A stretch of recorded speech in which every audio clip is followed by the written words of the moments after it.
नमस्कार दोस्तों। तो स्वागत है आपका आपके YouTube channel Ram driving guide में।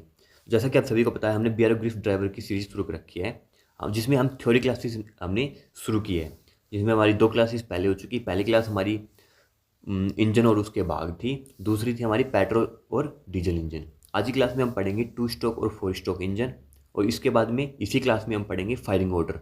तो ये दोनों छोटे छोटे चैप्टर्स हैं, टॉपिक्स हैं। तो ये एक ही क्लास में हम इन दोनों टॉपिक्स को कंप्लीट करेंगे। तो आपके जो एडमिट कार्ड है वो मई में आने की अप्रैल में आने की पूरी पूरी संभावना है। मई में इसका एग्ज़ाम होने की पूरी संभावना है। तो बिल्कुल भी देरी नहीं करेंगे। अब हम बहुत ही थोड़ा कम समय हमारे पास बचा है, तो इसलिए ही हम सोच रहे थे कि वो जो क्वेश्चंस की सीरीज चल रही है ना, उसके बाद में ये थ्योरी पोर्शन शुरू कर देंगे। बाकी हमने टाइम को देखते हुए, मद्देनज़र रखते हुए ये साथ साथ शुरू करवानी पड़ी। तो आज की क्लास को हम शुरू करते हैं। आज टॉपिक है 2 स्ट्रोक और 4 स्ट्रोक इंजन। तो 2 स्ट्रोक और 4 स्ट्रोक। 2 स्ट्रोक मतलब जो प्रक्रिया 2 स्ट्रोक्स में कंप्लीट हो, और 4 स्ट्रोक मतलब जो प्रक्रिया 4 स्ट्रोक्स में कंप्लीट हो। 2 स्ट्रोक्स में हमारे 4 स्ट्रोक में, तो जैसे आपको पता है, हमारा इनटेक, कंप्रेशन, पावर और एग्जॉस्ट, ये 4 होते हैं। 2 स्ट्रोक में हमारा इनटेक और एग्जॉस्ट नहीं होता है, केवल 2 ही होते हैं, कंप्रेशन और पावर। कंप्रेशन स्ट्रोक और पावर स्ट्रोक। तो आगे बात करते हैं 2 स्ट्रोक इंजन। 2 स्ट्रोक क्रैंकशाफ्ट का एक चक्कर। बहुत ही काफ़ी बार ये प्रश्न पूछा जाता है कि 2 स्ट्रोक में क्रैंकशाफ्ट के कितने चक्कर होते हैं। तो क्रैंकशाफ्ट के एक चक्कर अगर क्रैंकशाफ्ट का हमारा पूरा हुआ, मतलब 2 स्ट्रोक हमारे कंप्लीट हो गए। 4 स्ट्रोक में हमारे क्रैंकशाफ्ट के 2 चक्कर पूरे होते हैं एक पावर चक्कर पूरा करने में।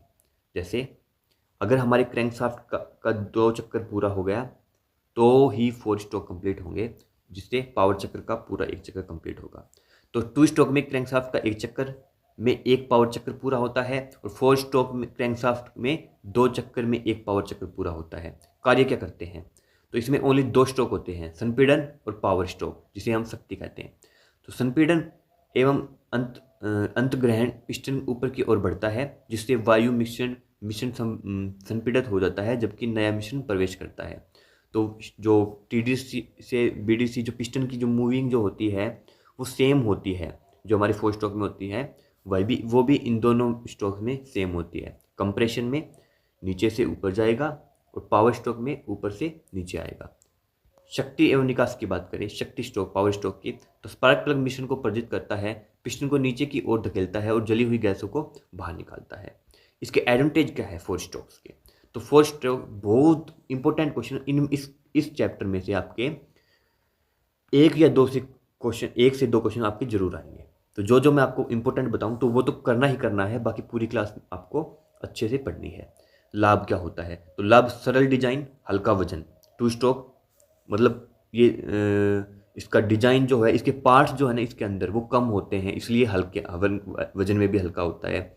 बट ये उच्च शक्ति प्रदान करता है। जो हमारी रेसिंग कार्स होती हैं, रेसिंग बाइक्स होती हैं, उनमें ये 2 स्ट्रोक ज़्यादा यूज होता है, क्योंकि इसकी जो शक्ति प्रदान करता है ना वो ज़्यादा करता है, किसी भी दिशा में काम करता है, पोर्टेबल मशीनों के लिए उपयोगी।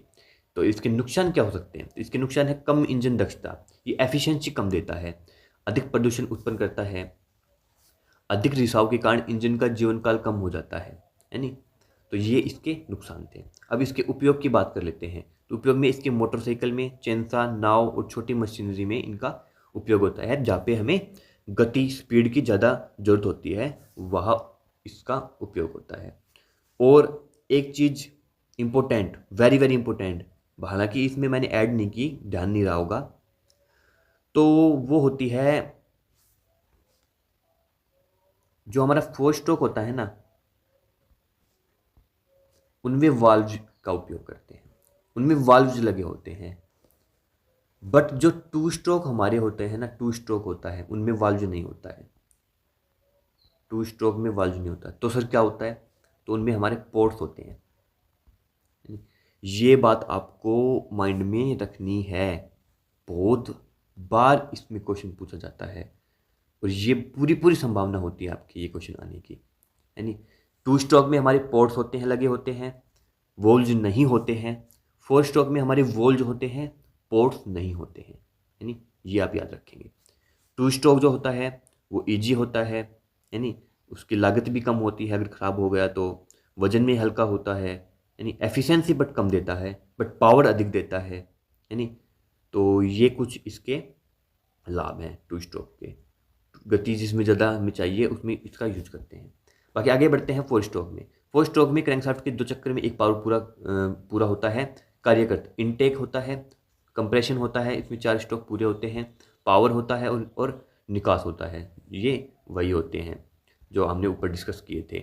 आगे बढ़ते हैं, इसके लाभ क्या है? अधिक ईंधन कुशल, इंजन का जीवन काल लंबा होता है, इससे प्रदूषण कम होता है। टू स्ट्रोक हमारा ज़्यादा प्रदूषण करता है। नुकसान की बात करें तो अधिक जटिल एवं महंगा होता है, भारी ज़्यादा होता है, तो इसलिए रख रखाव की आवश्यकता ज़्यादा होती है।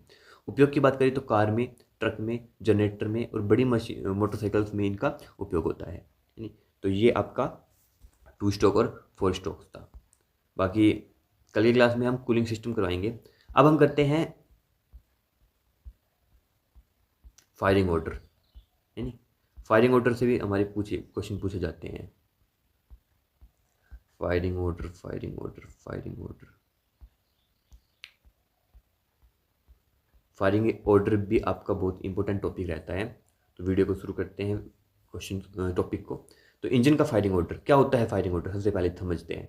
तो इंजन का फायरिंग ऑर्डर वह क्रम है जिसमें स्पार्क प्लग जो पेट्रोल इंजन में लगा होता है या फ्यूल इंजेक्टर जो डीजल इंजन में होता है, वो अलग अलग सिलेंडर में ईंधन वायु मिश्रण को प्रयोजित करते हैं।